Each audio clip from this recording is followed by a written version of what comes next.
कौम का सबसे मुकद्दस देवता बातिल खुदाओं का सरदार माना जाता था। हज़रत इब्राहीम अलैहिस्सलाम ने देखा कि वहाँ मौजूद पत्थर और लकड़ी से बनाए गए देवताओं के सामने फल, खानों और मिठाइयों के ख्वान रखे हुए थे जो लोगों ने चढ़ावे के तौर पर नजर किए थे। हज़रत इब्राहीम अलैहिस्सलाम ने उन मूर्तियों को मुखातिब करके कहा, ये सब तुम्हारे लिए रखा है, तुम खाते क्यों नहीं?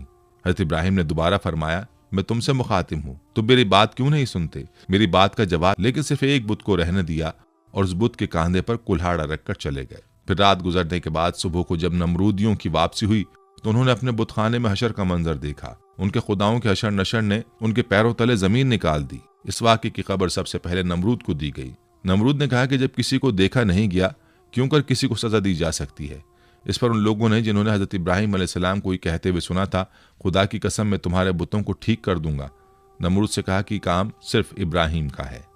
नमरूद ने कहा कि मैं सिर्फ तुम्हारे कहने पर सजा ना दूंगा, ज़रूरत है कि उसको गिरफ्तार करके सरेआम लाया जाए।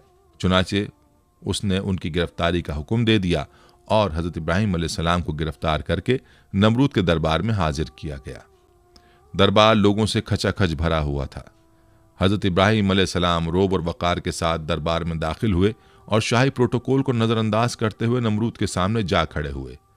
कुरान करीम में इस हवाले से फरमाया गया, तर्जुमा, कहने लगे हमारे माबूदों के साथ ये सलूक किसने किया है? बेशक वो तो जालिमों में से है। लोगों ने कहा, हमने एक नौजवान को उनका जिक्र करते हुए सुना है, उसका नाम इब्राहीम है। वो बोले कि उसे लोगों के सामने लाओ ताकि वो गवाह रहें। जब इब्राहीम अलैहिस्सलाम आए तो उनसे कहा, क्या हमारे माबूदों के साथ ही काम तूने किया है? इब्राहीम अलैहिस्सलाम ने कहा कि ये काम उस बड़े बुत ने किया होगा। अगर ये बोलते हैं तो इनसे पूछ लो। वो सर नीचा करके बोले, तुम जानते हो कि ये बोल नहीं सकते। सूरह अंबिया आयत 58 था 65।